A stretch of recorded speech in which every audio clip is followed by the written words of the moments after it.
Existem alguns filmes que quando a gente assiste eles, temos a sensação de que não dá para terminar. Seja pelo grotesco, pelo bizarro, ou até mesmo pelo estranhamento que temos com algumas coisas. Ou até mesmo pelos sentimentos. Por chorar demais ou por algum gatilho despertar em você. Mas tem outros que nos desafiam a terminar ele. E honestamente, para mim, A Baleia, do Brendan Fraser, é um deles.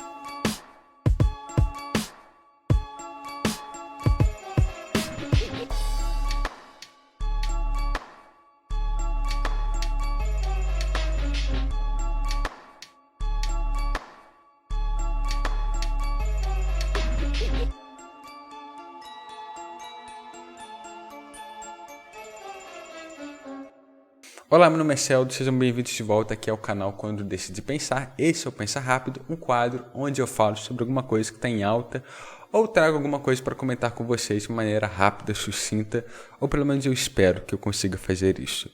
A maioria é longa, mas vale a pena. Hoje eu vou falar sobre A Baleia, o novo filme do Darren Aronofsky, que está concorrendo aí a algumas indicações no Oscar e entre elas o maior destaque vai para o Brendan Fraser, que voltou aí, digamos assim, de um período oculto em Hollywood e agora está sendo indicado ao Oscar como melhor ator. Recebeu vários prêmios e possui uma alta possibilidade de também ganhar o Oscar.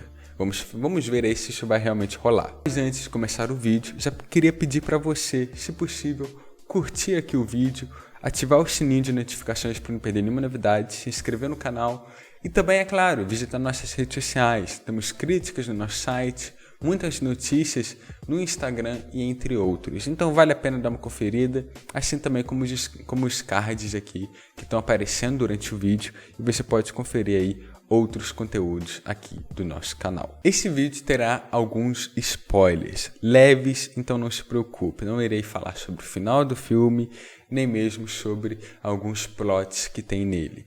Então relaxa, só vai ter alguns pequenos detalhes. Se você não quer descobrir, não precisa ver o vídeo, assista o filme primeiro, que vale muito a pena, mas se não tem problema, continua que vai valer. Mas vamos lá, vamos falar sobre A Baleia, que é basicamente o que esse filme aborda. Ele aborda um personagem que está passando por um período de trauma muito grande e ele basicamente tem uma obesidade, né? Ele, então, nesse período que ele se encontra cada vez mais doente, não sabendo se ele vai conseguir viver mais até, ele acaba tentando se reconectar com a sua filha, que ele não a vê desde os 8 anos de idade, há muito tempo. E a filha dele é interpretada pela Sadie Sink, que é a Ellie. Nós acompanhamos então a história desse personagem, ele tentando se reconectar com a filha dele, e nós vamos aos poucos descobrindo o que levou ele a chegar a esse ponto, e também, é claro, vendo alguns detalhes da história de cada personagem ali. Na descrição desse vídeo, no título, tá que você não vai conseguir terminar esse filme, porque para mim é um filme que te desafia o tempo todo a realmente terminar ele. Esse filme é a adaptação de uma peça de teatro que já era polêmica, então quando o filme sai, ele gera uma outra polêmica, né? E muitas pessoas se sentiram meio enojadas, falaram que é um filme que ofende, né, as pessoas que estão passando por esse período, né? Um filme gordofóbico, que ofende pessoas que estão passando por um período de obesidade. E, honestamente, eu sei que pode ter essa percepção de ofender determinadas pessoas ou até mesmo ativar determinados gatilhos.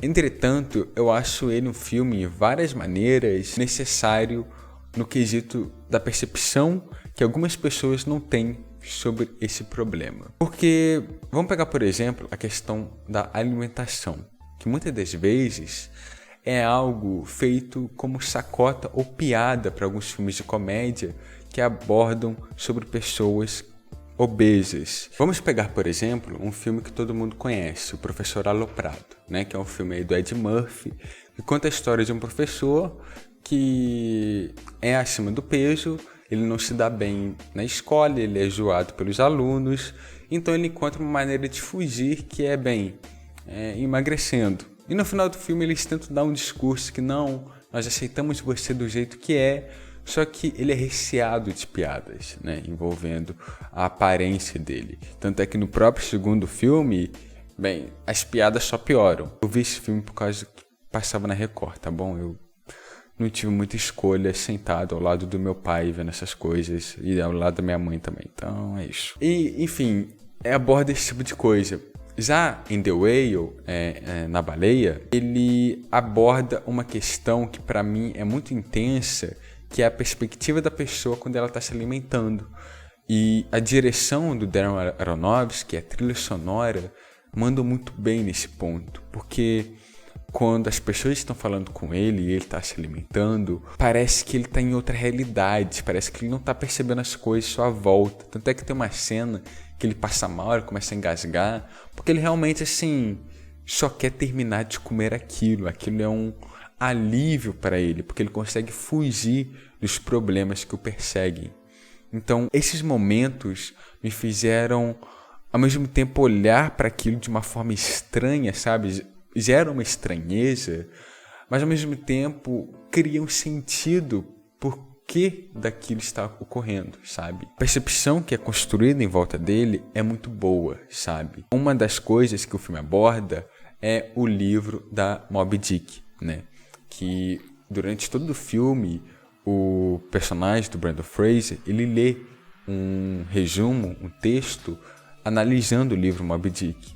E na análise fala que o autor tenta, através do livro, não somente esboçar a caça da criatura, mas também a sua própria tristeza através da criatura. Isso é interessante porque reflete diretamente no protagonista. Porque, caso você não conheça o livro Moby Dick, basicamente conta a história de caçadores, né, marítimos indo atrás dessa criatura lendária que é Moby Dick, a baleia branca. E no final do livro nós acabamos percebendo que os reais monstros são as pessoas que estão no barco e não a criatura em si. Só que aqui nesse filme não é realmente assim monstros, né? Mas há a percepção do que é aquela pessoa, de como ela chegou àquilo, do que é ela além da obesidade, sabe? Porque ela continua sendo uma pessoa, ele continua sendo uma pessoa que dá risadas, que se diverte, que trabalha, mas ainda existe esse problema. E o porquê dele, sabe? É algo que o filme levanta e ao mesmo tempo levanta de uma maneira que te trucida no caminho, sabe? De todas as maneiras possíveis. Outra atriz que mandou muito bem, eu queria muito que ela tivesse tido mais destaque nas premiações, é a Yong Chao, que é a Liz, que é uma enfermeira, que é amiga dele, que é amiga do protagonista, que é o Charlie. Durante todo o processo, durante toda a narrativa, também vemos a perspectiva dela e de como ela sofre ao cuidar dele, ao ver que, bem, ela está perdendo alguém importante para ela, sabe? Então, honestamente, ele se desafia em vários aspectos. Inclusive a filha dele, né, do Charlie, a Ellie, ela é uma pessoa que à primeira vista, né, durante boa parte do enredo, você vê que ela é uma pessoa horrível. Nós vemos ela e ela trucida o Charlie, que é o pai dela, né? Ela destrói totalmente ele, ela olha para ele, abomina ele mesmo, e tem outros personagens da narrativa que abominam ele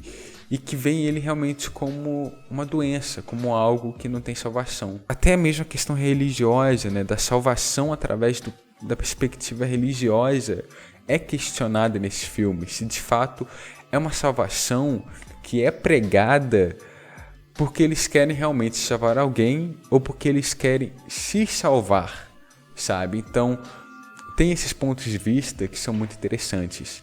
Ele é um filme que vai te testar até o final justamente para te levar através dessa narrativa e te mostrar isso, te mostrar o que realmente talvez importe para essa pessoa, sabe?